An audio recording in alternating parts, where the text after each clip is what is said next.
Marcus, this deal doesn't need you. Get out! Freeze the funding, effective immediately. What did you just do? Seats are along the wall. Grant Holloway said it without looking up from the walnut conference table, where 12 leather chairs faced a screen glowing with the final financing schedule for the HarborLink redevelopment. Marcus Reed stopped beside the only empty chair. He was 39, black, broad-shouldered, wearing a charcoal suit that still carried a faint streak of blue chalk near one cuff, from helping his 8-year-old daughter finish a school poster before dawn. "My name is on the closing list," Marcus said. Grant finally looked at him. His eyes moved from Marcus's plain leather folder to the visitor badge clipped at his belt. "I'm sure it is. Support consultants are listed too." Across the table, Evelyn Park, counsel for the senior lender, lowered her pen. Marcus set the folder beside the empty chair. "I'm here for the funding conditions review." Grant gave a small, impatient smile. "And I'm telling you, we're past that stage." The meeting room overlooked Baltimore's industrial waterfront, where cranes stood above old brick warehouses and the half-cleared site HarborLink planned to turn into laboratories, apartments, and a transit plaza. $600 million in construction financing was scheduled to begin releasing at 4 that afternoon. Marcus had spent 11 months examining the project's utility relocation plan. He knew which storm drains had been mapped in 1987, which soil reports had been revised, and which orange conduit beneath Pier Street was not abandoned, despite what the developer's latest drawings claimed. Grant knew none of that about him. "Mr. Holloway," Evelyn said, "perhaps we should confirm everyone's role before we start." "We have 40 minutes," Grant replied. "I'm not spending 10 of them on introductions we already circulated." His tone changed when he turned toward a gray-haired man from the pension fund. "Richard, good to see you again." Marcus noticed Evelyn noticed that too. He pulled out his chair and placed one hand on its back. It was not aggressive enough to make a scene. That was almost the point. "I need this table limited to decision-makers." Marcus looked at the hand, then at Grant. "Then you need me sitting here." A younger HarborLink executive near the screen gave a short laugh before realizing Marcus was serious. Grant's expression hardened. "This is exactly what I don't have time for.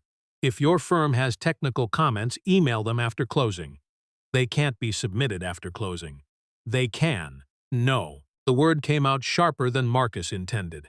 He thought of Lila that morning, standing in mismatched socks beside the kitchen counter while he tried to braid her hair from a tutorial he had watched twice. She had asked if today was the important meeting. He had told her important meetings were usually quieter than people imagined. Grant stepped back from the chair. "Fine. Then wait outside until someone from facilities can sort out whatever access mistake was made." Evelyn closed her notebook. "Grant," she said, "I think you should let him explain." But Grant had already turned toward the screen. Marcus did not sit. He opened his folder instead and removed a 3-page certification sheet. At the bottom was a signature line with his printed name beneath it. "Marcus Reed, Principal, Reed Infrastructure Assurance." Grant glanced at the page and sighed. "We have engineering reports." "You have reports from the developer's engineers," Marcus said. "This is the independent verification required by Schedule 8. That got Richard's attention. Grant's CFO stopped scrolling through his tablet. Marcus pointed to a boxed paragraph. HarborLink could draw the first tranche only after the independent infrastructure reviewer confirmed that no unresolved utility conflict posed a material construction risk. Grant's face changed, but only slightly. "Our team cleared that. Your team marked the Pier Street feeder inactive. It is inactive. I asked for the utility owner's isolation record 3 times. Grant looked toward his project director. "We handled this." The director did not answer immediately. That hesitation told Marcus more than the words would have. He picked up his phone. Grant's voice sharpened. "Who are you calling?" "The collateral administrator." "You're not stopping a $600 million financing over paperwork." Marcus held Grant's gaze as the line connected. "No," he said. "I'm asking them to follow the agreement." When the administrator answered, Marcus identified himself, cited the condition number, and requested a verification hold on the initial funding release pending confirmation of the live utility status. He did not ask anyone to cancel the deal. He did not need to. Across the table, Evelyn was already opening the executed credit agreement. Then the CFO's tablet chimed. A red banner appeared across the closing portal. Disbursement old pending condition review. Nobody spoke for several seconds. Marcus lowered his phone and finally took the empty chair. Grant remained standing. The red banner stayed on the closing portal while Grant Holloway pulled out the chair across from Marcus. What exactly did you tell them? Marcus slid his phone face down beside the certification sheet. That the condition hasn't been satisfied. That isn't what I asked. It's what matters. Grant looked toward Evelyn as if expecting her to translate the situation into something more convenient. She had already found Schedule 8 in the credit agreement. Her finger rested halfway down the page. The independent reviewer does have authority to request a funding hold, she said. The administrator is required to pause release until the disputed condition is cleared. Grant leaned back. Based on his judgment? Based on the certification process you signed. The project director, Daniel Kessler, shifted in his seat, and Marcus had exchanged 32 emails with Daniel over the previous 4 months, most of them technical, some unanswered. In person, Daniel looked younger than Marcus had expected. Mid-30s, narrow glasses, a pale crease where a wedding ring had recently been removed. Grant turned toward him. Daniel, tell them the feeder was isolated. Daniel glanced at the drawings on the screen. The field package says it was. Marcus opened his folder to a marked utility map. That isn't what I asked for. Grant's patience thinned. We are not doing semantics. It's not semantics. A field package can repeat an assumption. An isolation record shows the utility owner physically disconnected the line. Richard, the pension fund representative, leaned forward. And you never received that record? No. Daniel cleared his throat. The utility company stopped issuing those in the old format. Marcus looked at him. They changed the form. They didn't stop documenting isolation.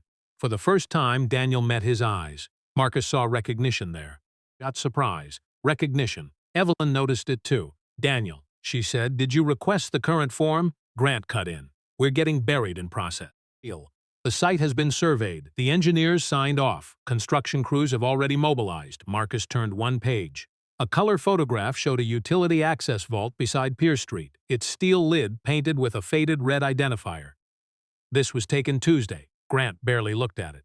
A utility cover proves what? Nothing by itself. That answer seemed to unsettle him more than a dramatic claim would have. Marcus pointed to the identifier. The feeder shown as abandoned on your revised drawing is still listed under an active maintenance number. I asked the utility owner to clarify that conflict. They said they needed 72 hours. And you decided to freeze our financing instead? I decided not to sign a certification I can't support. Grant pushed his chair back a few inches. Let me make something clear. HarborLink hired Reed Infrastructure Assurance as a subcontracted reviewer. You are not the lender.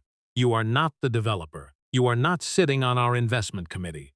Marcus felt the old pressure rise behind his ribs, the familiar invitation to prove his worth by becoming louder than the person questioning it. He had learned, mostly because Lila watched everything, that volume rarely repaired bad facts. You're right about all three, he said. None of them changes. Schedule 8. Richard looked down at his copy of the agreement. Grant's jaw flexed. Then perhaps your firm is no longer the right fit for this project. There it was. Not a technical disagreement anymore. Fit. Marcus noticed Evelyn write the word in the margin of her notes. Grant continued. We need partners who understand commercial reality. People who can distinguish a material risk from procedural hesitation. Marcus glanced at Daniel. Did you tell him about the Monday email? Daniel froze. Grant turned. What Monday email? A silence opened around the table. Marcus had not intended to bring it up this early. The email was incomplete evidence. It contained no admission, no proof the feeder was live. Only a request Daniel had sent asking whether HarborLink could close first and obtain the utility confirmation afterward. Marcus had replied that the financing condition required verification before release. Daniel had never answered. Asked him a question, Grant said. Daniel removed his glasses and rubbed one lens with the edge of his tie. I asked Marcus whether there was any flexibility in timing. Why? We were trying to keep the closing schedule. Grant stared at him. Evelyn reached for her laptop. Forward me the exchange. Daniel hesitated. Grant spoke before he could move. No. All closing communications go through legal now. Marcus looked at Evelyn. That was the first decision in the room that had nothing to do with the feeder and everything to do with controlling the story. Evelyn's expression tightened. Hey, I represent the senior lender on this closing, she said. If there is correspondence concerning an unsatisfied funding condition, I'm entitled to review it. Grant's voice lowered. You're entitled to what is relevant. Marcus picked up his phone again, but this time he did not call anyone. He opened the email thread and forwarded it directly to Evelyn. A second later, her laptop chimed. Grant looked at Marcus as though the rules of the room had shifted without his permission. Then the closing portal refreshed. The red banner remained. Below it appeared a new line, Document Preservation, Request Initiated. Evelyn read it once, then closed the credit agreement. Hey, nobody deletes anything, she said. The preservation request changed the temperature of the meeting more effectively than any raised voice could have. Evelyn Park turned her laptop toward herself and began listing the systems covered by the notice: closing emails, project management messages, document revisions, utility correspondence, and access history for the funding data room. HarborLink's CFO stopped touching his tablet. Daniel Kelsler sat with both hands flat on the table. Holloway looked at Marcus. You escalated a technical question into a records hold. Marcus folded the utility map and returned it to his folder. The hold came after you tried to restrict access to correspondence about an open condition. I was directing communications through counsel. After Daniel was asked to produce the email, Grant gave a humorless smile. You seem determined to make this personal. Marcus almost answered too quickly. The accusation hit a place he disliked admitting existed. 2 years earlier, after his wife's death, he had taken every difficult meeting he could find, partly because working 14-hour days was easier than sitting in a quiet house where Lila still sometimes called for her mother from the hallway. He knew that about himself. He also knew Grant did not. Marcus looked down at the faint blue chalk on his cuff.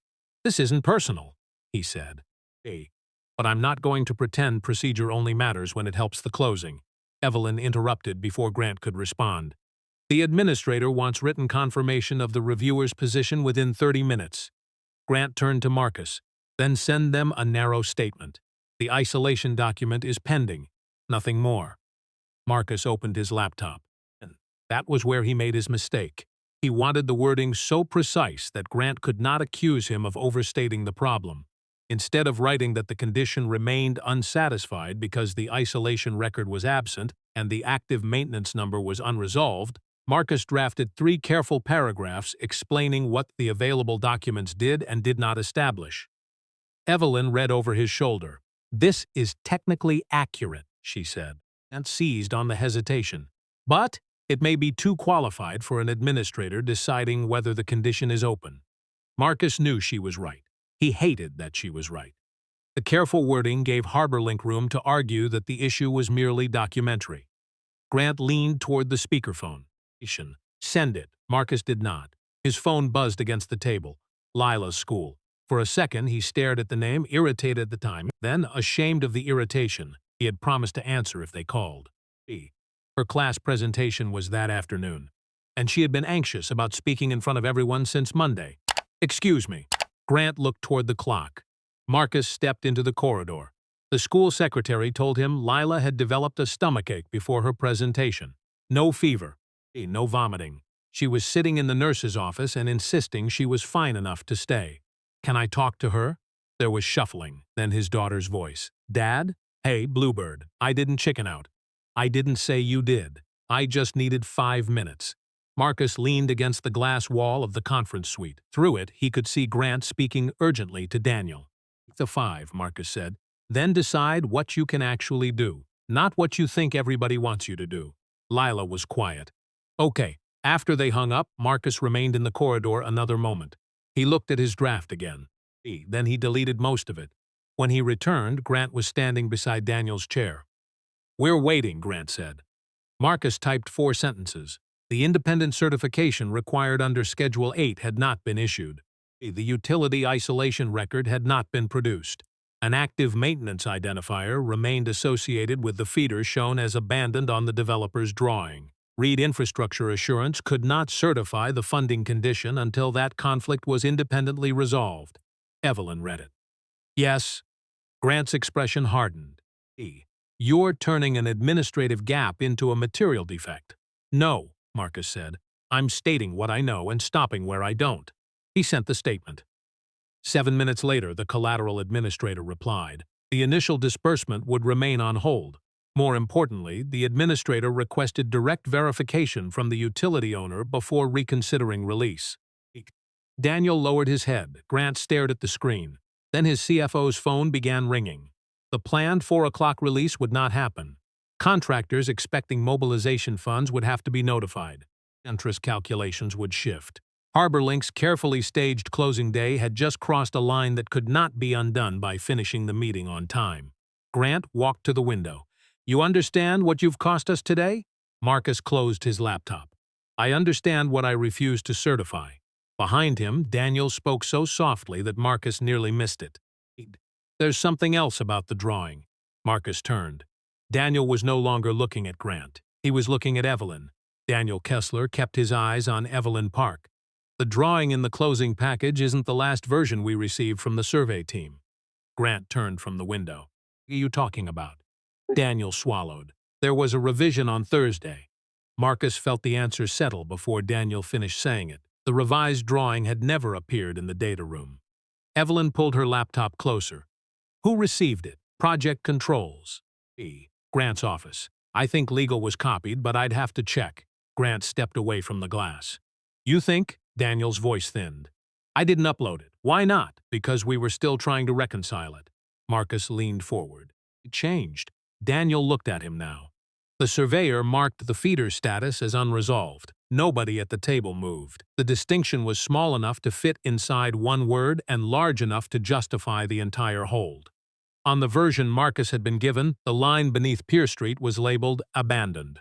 On the later revision, the word had been removed and replaced with STP unveref. Evelyn asked, "Where is that file?" Daniel rubbed his thumb against the edge of his laptop. "On the project server." Grant spoke before he could continue. "Then we retrieve it and determine whether it was superseded." Marcus watched Daniel's face. "That isn't what happened, is it?" Grant looked at Marcus. "You're speculating." "Yes." Marcus did not dress it up, "which is why we verify." For the first time all afternoon, Richard from the pension fund stood. He walked to the side counter, poured himself coffee from a steel carafe, then returned without drinking it. If the fund was given an older drawing while a material revision existed, that's no longer a utility question. Grant exhaled. It was an interim markup. Daniel shook his head once, a tiny movement, and saw it. "So now you're contradicting me." Daniel stared down at the grain of the table. Marcus knew that look. He had seen junior engineers wear it when a schedule slipped and a manager wanted the problem described as smaller than it was. Fear rarely arrived dramatically. Mostly it appeared as someone deciding whether the next sentence would follow them home. Evelyn spoke more gently. "Daniel, was anyone instructed not to upload the revision?" He hesitated long enough to answer. Grant pushed back from the table. "This is becoming ridiculous. Nobody instructed anyone to conceal anything." Daniel's breathing changed. Marcus could have pressed him. Instead, he closed his folder. "Don't answer from memory if you're not sure." Grant gave him a sharp look. Marcus continued. "Let preservation is already active. Let the system history answer what it can." Daniel looked grateful and embarrassed by the gratitude. Evelyn nodded. "Agreed." She called the lender's document administrator and requested a read-only export of the project room audit history, including upload, replacement, and deletion activity for the utility folder. The administrator said the log could be produced, but not instantly. Access needed to be authorized and the export verified. Grant seized on that. "So we're sitting here for hours because somebody remembers a draft?" "No," Evelyn said. "We're ending the closing session." Grant stared at her. "You cannot be serious. The disbursement is already held." There is nothing left to close today." The words carried more weight than Marcus expected. $600 million remained committed in principle, but the first release had stopped. Contractors would get delay notices. The pension fund would revise its internal risk memo. HarborLink would have to explain why a required certification was missing, and why a later drawing had not reached the reviewer responsible for signing it. Marcus checked the time. 3:47. Lila's presentation would be over. He had promised to pick her up himself if the meeting ended before 5. The original plan had seemed easy that morning. His phone showed 12 unread messages. One was from his office manager. "Call me before you leave." HarborLink McCurtain sent a noter. Marcus opened it. The attached letter stated that Reed Infrastructure Assurance's performance was under immediate review for failure to support timely project execution and uncoordinated communication with financing parties. His stomach tightened. Grant must have authorized it before Daniel spoke about the missing revision. Marcus read the letter twice. His firm employed 9 people. Not 9 departments. There are 9 people. 2 had children in college. 1 was 6 months into a mortgage. HarborLink represented nearly a third of the firm's current workload. Evelyn noticed his expression. It happened. Marcus turned the phone over. Nothing we need to handle in this room. That was partly professional judgment and partly pride. He regretted it almost immediately. Evelyn had spent the last hour protecting the integrity of the closing process, and Marcus had just withheld a new fact because he did not want anyone watching him absorb the personal cost. Richard gathered his papers to convene after the audit export and utility verification. Grant remained seated. Daniel packed slowly.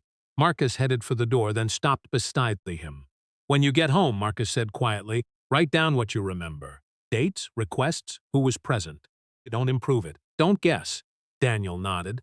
Marcus drove across Baltimore with the procurement notice sitting unopened again on the passenger seat. At a red light, Lila called. "I did the presentation. How'd it go? I talked too fast." Marcus smiled despite himself.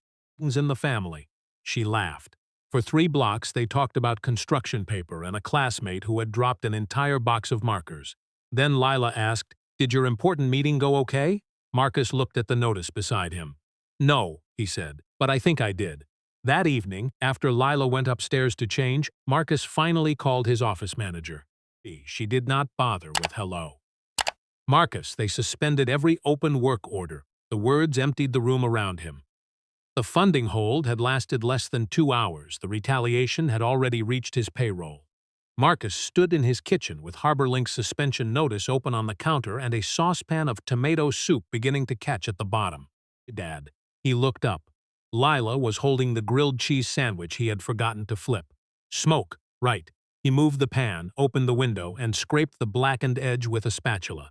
The small disaster helped. It was something he could fix in under a minute. His office manager, Tasha Bell, remained on speakerphone beside the fruit bowl. "They didn't terminate the contract," she said. "They suspended active work orders pending a performance review. Payroll can carry everyone for maybe 5 weeks without HarborLink invoices." Marcus turned down the burner. "Don't tell the team that number yet." "Why?" "Because I need to understand what we're actually facing first." Tasha was quiet. "And you don't want them scared." Marcus set the spatula down. "That too, and you?" He looked toward Lila, who had gone back to coloring the title on her school poster. "I'm working on it," Tasha sighed. Evelyn called the office, twice. Marcus closed his eyes. He had withheld the procurement notice because he did not want the lender's counsel seeing him as a subcontractor fighting for his business instead of a reviewer protecting a condition. Now the silence itself looked worse. "Send her the notice." "You sure?" "No." "Send it anyway." 20 minutes later, Evelyn called him directly. "You should have told me at the table." "I know. That notice was issued at 3:21. Marcus stopped wiping the counter. The closing session had still been underway at 3:21, before Daniel disclosed the revised drawing, before Evelyn ended the closing, before anyone could reasonably claim Marcus's later conduct justified a performance suspension. "What does the timestamp prove?" Marcus asked. "Itself?" "Only when the notice was created." He appreciated the answer. "What does it change?" "It creates a second issue. The lender's concern is no longer limited to the utility condition. We need to know whether HarborLink attempted to pressure an independent reviewer while his certification was still required." Marcus leaned against the sink. "Grant will say it was ordinary vendor management." He might be right. Marcus waited. Evelyn continued, "Which is why nobody gets to skip verification." She told him the project room audit export would be available the following morning. The utility owner had also agreed to send a field technician to Pier Street at 9 to verify the feeder status at the access vault. Marcus straightened. "A field verification?" "The administrator wants something better than competing PDFs. That's the right call." "You'll attend?" Marcus looked toward the refrigerator. A permission slip for Lila's Saturday science workshop was held beneath a magnet shaped like Maryland. "I'll be there." The next morning was cold enough that Marcus could see his breath beside the fenced construction zone. Daniel arrived first. Evelyn came with a representative from the collateral administrator and sent HarborLink's general counsel instead of appearing himself. No speeches were made. The utility technician, Rosa Alvarez, unlocked the steel vault and lowered a detector lead into the conduit run. She checked the circuit identifier against the maintenance database on her rugged tablet, then repeated the test from a second access point. Marcus watched her work rather than her face. After 11 minutes, Rosa stood. The feeder is energized. HarborLink's counsel shifted his boots on the gravel. At what load? Low current. It feeds monitoring equipment and 2 service cabinets farther east, so it isn't a major distribution line. Rosa shrugged. You asked whether it was isolated. She turned the tablet toward Evelyn. It isn't. Marcus felt no triumph. A live feeder did not mean catastrophe had been narrowly avoided. It meant excavation planning required relocation or formal isolation before crews opened the corridor. That was serious enough without turning it into theater. Then Evelyn's phone rang. She listened for less than a minute. The audit export is ready. They reviewed it inside the site trailer. The data room history showed that the revised survey drawing had been uploaded Thursday afternoon. 14 minutes later, it had been removed. The deletion account belonged to HarborLink project controls. Daniel stared at the screen. I didn't delete it. HarborLink's counsel immediately said, a user account does not establish who was at the keyboard. Correct, Evelyn replied. Marcus studied the log. There was another entry beneath the deletion. A replacement PDF had been uploaded 8 minutes later, carrying the older abandoned feeder notation. Not proof of who ordered it, not proof of motive, but enough to move the problem beyond a missing document. The collateral representative closed his notebook. The funding hold remains in place. We're initiating an independent review of the condition history and document controls. HarborLink's counsel looked at Marcus. And Reed's certification? Marcus zipped his jacket against the wind, pushing through the trailer door. Not until the site condition is corrected and the record is clean. Outside, crews were still waiting behind orange barriers, their machines silent. For the first time, the $600 million deal was no longer stalled because Marcus Reed refused to sign. It was stalled because the facts had begun refusing for him. It's 10:30. The field crew had gone back to other assignments, and the Pier Street machines remained parked behind the orange fencing. Marcus stood inside the site trailer with a paper cup of coffee cooling between his hands. He had slept badly. Lila had crawled into his bed sometime after midnight, carrying the blanket she still used when thunderstorms woke her, though there had been no storm. Marcus had lain awake beside her, thinking about 5 weeks of payroll, and wondering whether principal felt different when 9 households depended on it. Evelyn sat across from him, reviewing the independent review protocol on her laptop. The utility conflict is no longer disputed, she said. The next question is whether the document history affected the certification process. Marcus nodded. And whether my contract suspension was retaliation. Yes. He looked toward HarborLink's general counsel, Martin Shaw, who had remained at the far end of the trailer. Martin adjusted his glasses. HarborLink disputes that characterization. Of course it does, Evelyn said. Martin ignored the edge in her voice. The company's position is that Reed Infrastructure failed to coordinate a material concern through the established project channel. Marcus set down his coffee. I raised it 3 times through that channel. You contacted the collateral administrator directly. After the condition remained unresolved, Martin opened a folder. The agreement allows that contact. The services contract still requires cooperative administration. Marcus almost laughed, not because the argument was absurd, because it was plausible enough to be dangerous. Tasha had warned him about exactly that on the drive-in. Don't turn this into a purity contest, she had said. You can be right about the feeder and still lose the contract fight if they make you look impossible to work with. Marcus had snapped that he knew how contracts worked. Then he had apologized before hanging up. Evelyn looked at Martin. What remedy is HarborLink proposing? We restore Reed's active work orders immediately, without prejudice, while an independent reviewer examines the communication process. Marcus turned toward her. That's not enough, Martin's eyebrows lifted. Evelyn did not rescue him. Marcus felt the familiar urge to push harder simply because someone expected him to retreat.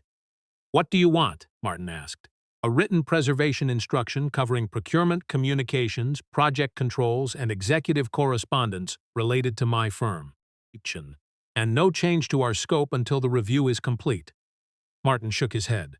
You're asking HarborLink to surrender ordinary vendor oversight. No, I'm asking you not to use vendor oversight to alter the reviewer who controls a funding condition. The trailer door opened. Daniel entered carrying a laptop and a small external drive sealed in a clear evidence bag. Martin stood. Is that? Daniel looked at Evelyn instead. The project controls workstation image. Martin's face tightened. You were instructed not to collect company data independently. I didn't. Daniel set the bag on the table. I made it after the preservation request. Evelyn checked the label without touching the drive. Chain of custody form in the envelope. Marcus watched Daniel's hands. Were trembling slightly. What did they find? Daniel exhaled. The deletion happened from my account. Martin glanced toward Marcus, almost relieved. Daniel continued. But the workstation's security logs show my badge wasn't in the project office when it happened. The relief vanished. Evelyn leaned forward. Where were you? Sidewalk. South parcel. Can that be verified? Gate log and inspection photos. Martin held up a hand. A badge location does not prove who used a machine. No, Marcus said. It doesn't. Daniel looked at him. Marcus nodded once, reminding him of what he had said the day before. Don't improve it. Don't guess. Daniel swallowed. There's more. He opened his laptop but did not connect the sealed drive. The preservation team had extracted a local activity report showing that an administrator override had been used on Daniel's workstation during the 8-minute window when the revised drawing disappeared and the older version returned. The report identified a credential group, not a person. Executive Project Administration. Martin read the screen twice.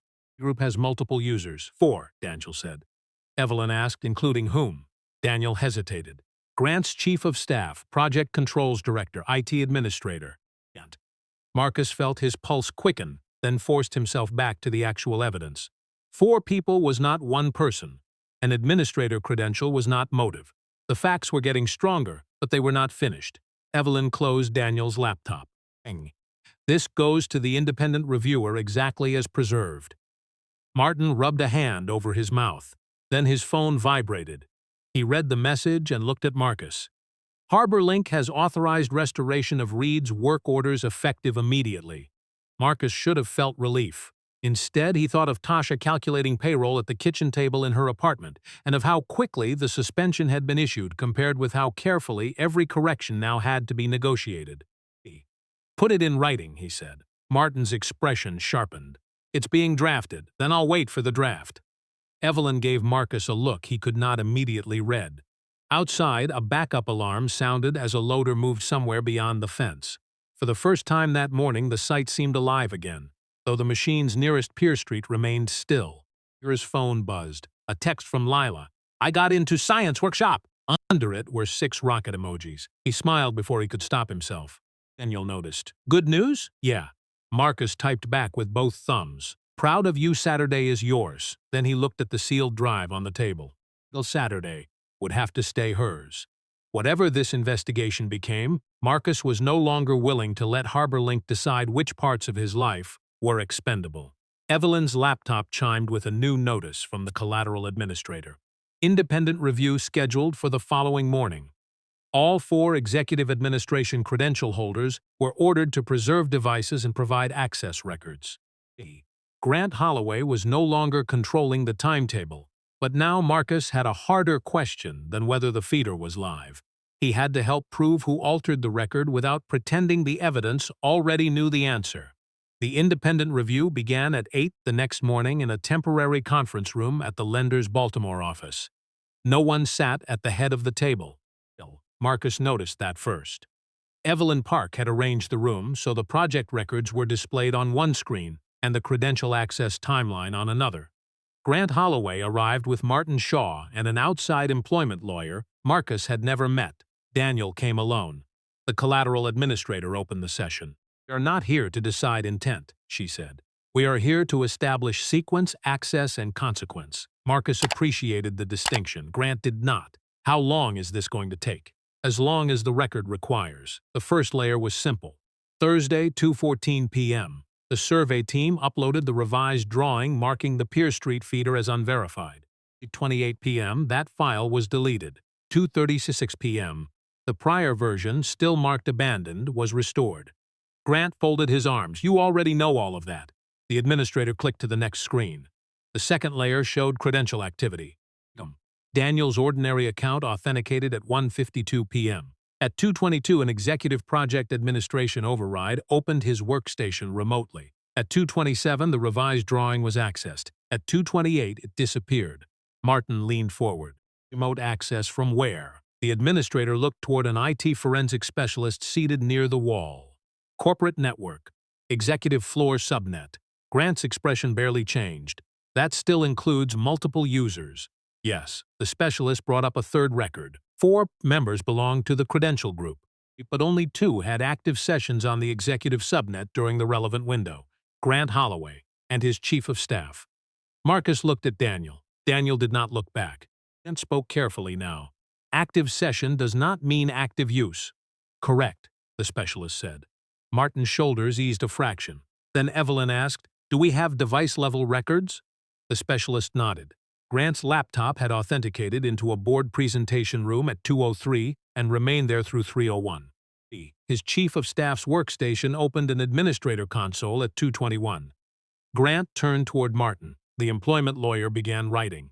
Marcus felt the room wanting a conclusion. He resisted it. Can the logs show what she did inside the console? The specialist enlarged the timeline. They show a remote session into Daniel's workstation, file access in the utility folder, then termination of the session. Do they show the deletion command? No. They don't have attribution for the deletion itself. Grant looked at Marcus, surprised. Marcus did not care. The process had to survive even when the uncertainty benefited the person who had dismissed him. The administrator moved to the next evidence source. Metadata. Not message content at first. At 2:09 p.m., Grant had sent his chief of staff a message with the subject line, "Clean up closing set." At 2:18, she replied, "Working with project controls now." At 2:39, Grant answered, "Use the signed version." Martin interrupted. "That wording has obvious benign interpretations." "It does," Evelyn said. Then she opened the messages. Grant's first email referred to removing drafts that raise questions already addressed by engineering. His chief of staff replied that Daniel had objected to replacing the newer survey file without preserving it separately. Grant's response was 6 words: "You cannot reopen this today." Daniel stared at the table. Marcus felt something heavy settle behind his ribs, not triumph, disappointment. Grant rubbed both palms against the arms of his chair. The engineering team had already concluded the feeder was abandoned. Marcus finally spoke. No, they had concluded that earlier. The Thursday revision showed that conclusion was no longer verified. Grant turned on him. And you're comfortable holding up hundreds of millions because one surveyor changed one label? Marcus shook his head. That's not the chain. He pointed toward the screen. The surveyor changed the status. The later file was removed. I didn't receive it. I asked for isolation confirmation. That confirmation never came. Then my firm was suspended while my certification was still required, Evelyn added, and the notice suspending Reed's work orders was drafted at 3:21, before the closing session ended. The administrator looked at Grant. Who authorized that notice? Grant said nothing for several seconds. Then, I did. Why? Because I believed Mr. Reed was bypassing the project team and jeopardizing the transaction. Marcus felt Daniel glance at him. The answer was not a confession to discrimination. It was more useful than that. It established a decision. Grant had treated Marcus's refusal to certify as a performance problem before the underlying condition had been verified. The administrator closed the document window. The funding hold remains. HarborLink will submit to an independent document control review. Reed Infrastructure's work orders remain restored. No personnel action affecting independent reviewers or project control witnesses may occur without lender notice while this review is active. Grant stiffened. Martin asked, "Is that a lender condition or a recommendation?" "A condition for reconsideration of the initial disbursement." That ended the argument. Marcus looked toward Daniel. Daniel had paid for his honesty with 2 sleepless days and whatever came next at HarborLink. Marcus leaned toward Evelyn. "One more thing." She waited. And Daniel needs written anti-retaliation protection too. Not just my firm. Daniel looked up. Grant's face tightened again, but the administrator was already writing it down. For the first time since Marcus had entered the closing room, the issue was no longer whether he belonged at the table. The question was whether HarborLink could be trusted with the records beneath it. The lender issued its interim decision just after noon. HarborLink's first disbursement would remain suspended for 72 hours while 2 corrective actions were completed. The Pier Street feeder had to be formally isolated or relocated, and the lender's independent reviewer had to verify that HarborLink's document control process could no longer replace material revisions without an audit trail. Grant Holloway was not removed as CEO, not yet. The board placed him under a limited governance restriction instead. He could remain involved in the redevelopment, but he could not direct document control decisions, procurement actions involving Reed infrastructure, or personnel decisions concerning Daniel Kessler while the review continued. Marcus read the notice twice in Evelyn's office. "That's narrower than I expected." "It's narrower than some people wanted," she said. "Who?" She gave him a look. "People who enjoy solving governance problems with dramatic gestures." Marcus almost smiled. What happens to Grant? The board's outside committee reviews the emails, the procurement notice, and the control failures. Suspension or termination would require findings beyond what we established this morning. Marcus nodded. That was the answer he wanted, even if part of him wanted something faster. Tasha did not share his patience. She called before he left the building. "Work orders are back, but our field team lost 2 days. We've got travel expenses, idle labor, and a client who just demonstrated they can squeeze us whenever they get nervous." "I know. So why are we still working for them?" Marcus stopped beside the elevator. Because walking away would feel good, he thought. Because 9 employees needed predictable work. Because the independent review role mattered precisely when the client disliked it. And none of those answers canceled the others. "I haven't decided. You usually have. That's probably been part of the problem." Tasha laughed once. "Well, look at therapy finally paying off." Marcus smiled despite himself. "Send me the cost sheet." The physical correction began that afternoon. At Pier Street, the utility owner shut down the monitoring equipment fed by the old line, transferred the service cabinets to a temporary source, and locked out the feeder before HarborLink's excavation supervisor was permitted to restart work in the corridor. Marcus watched Rosa Alvarez attach the isolation tag. The plastic strip clicked into place. Simple, visible, verifiable. Grant arrived halfway through the procedure. He wore no hard hat until a site superintendent handed him one. Marcus noticed that too. Grant approached while Rosa completed the voltage test. "I understand you requested reimbursement for your firm's delay costs." Tasha submitted actual costs. "You could have asked me first." Marcus looked toward the open vault. "That's the channel the contract provides." Grant absorbed the reference. For once, he did not argue. "I handled the meeting badly," he said. Marcus waited. Grant glanced toward the crew. "I thought you were a technical subcontractor trying to expand his role during a closing. You thought I wasn't a decision-maker before you checked." Grant's eyes returned to him. "Yes." The admission was uncomfortable enough to sound real. Marcus said nothing. Grant continued. "That doesn't mean every decision after that was about race." "I didn't say it did. You think it did." Marcus adjusted the edge of his safety vest. "I think you gave me less credibility at the start than you gave people who looked more like the room you expected. After that, you had business reasons for wanting the deal closed. The problem is you kept choosing those reasons over verification." Grant looked toward the locked-out feeder. "That's a fair criticism." Marcus did not reward him for saying it. The utility technician completed the final test and handed Marcus the isolation record. He checked the feeder number, timestamp, service transfer, and technician signature. Everything matched. One condition had finally been satisfied. The document control issue had not. At 3:30, Evelyn called. The outside review committee had finished its preliminary findings. HarborLink's procurement suspension of Reed infrastructure was formally rescinded, and the company was ordered to reimburse documented delay costs subject to ordinary review. Daniel received written anti-retaliation protection and was temporarily reassigned outside Grant's reporting chain. Then Evelyn paused. "There's one more decision." Marcus stepped away from the excavation noise. The board removed Grant's authority over HarborLink's closing process pending the final governance review. The CFO and outside committee will handle financing conditions. Temporary? Yes.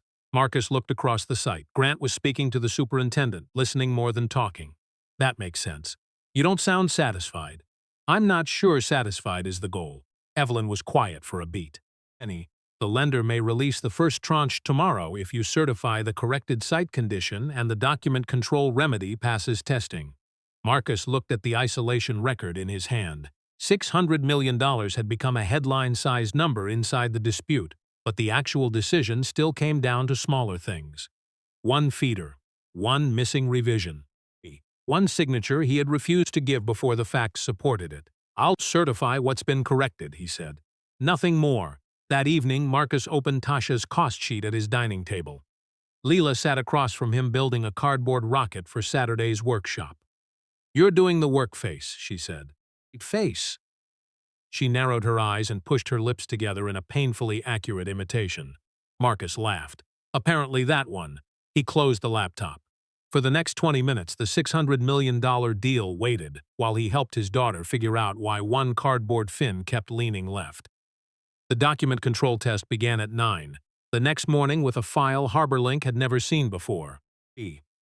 Evelyn uploaded a mock survey revision into the closing data room, marked it as material, and asked the outside reviewer to trace what would happen if someone tried to replace it with an older version. Marcus watched from a smaller conference room this time. No walnut table, no skyline. Just fluorescent lights, 3 laptops, a printer that squeaked every 6th page, and Daniel Kessler sitting beside an outside controls consultant who had been given temporary administrator access. Consultant opened the mock file. Revision is visible. She attempted to replace it. The system refused. A prompt appeared requiring a reason code, supervisor approval, and retention of the prior version in a locked history folder. Daniel leaned closer. That wasn't there last week. No, the consultant said. She entered a test reason. The system preserved both files, timestamped the change, identified the credential used, and sent an alert to the lender's designated reviewer. Marcus read the alert. Then he checked the underlying history himself. He had learned not to trust demonstrations that only showed the screen everyone was supposed to see. The audit entry matched. That control works, he said. Evelyn made a note. 1 repair completed. The second was harder. HarborLink had to decide what to do with the people who had allowed the failure in the first place. The outside committee's final findings arrived shortly before lunch. Grant had not personally deleted the revised drawing. The forensic review could not establish that. His chief of staff had used the administrator console and removed the revision after receiving Grant's instruction to use the signed version and avoid reopening the issue that day. She told investigators she believed she was cleaning up a working folder, not concealing a material change. The committee rejected that explanation as sufficient. The revised drawing had been material. Daniel had objected. The file should have been preserved. Grant's responsibility was different. He had created the pressure, approved the procurement suspension against Marcus's firm before the condition dispute was resolved, and treated an independent reviewer's refusal to certify as an obstacle to closing rather than a safeguard built into the financing. The board suspended him for 30 days and removed closing oversight from his role permanently. His chief of staff was placed on administrative leave pending an employment review. The project controls director received a formal disciplinary action for failing to maintain the revision protocol. Nobody was marched out of the building. Nobody's career ended in a single afternoon. The consequences moved through actual authority, documented findings, and different levels of responsibility. Marcus read the report in Evelyn's office. Daniel? Protected reassignment through the end of the project, she said.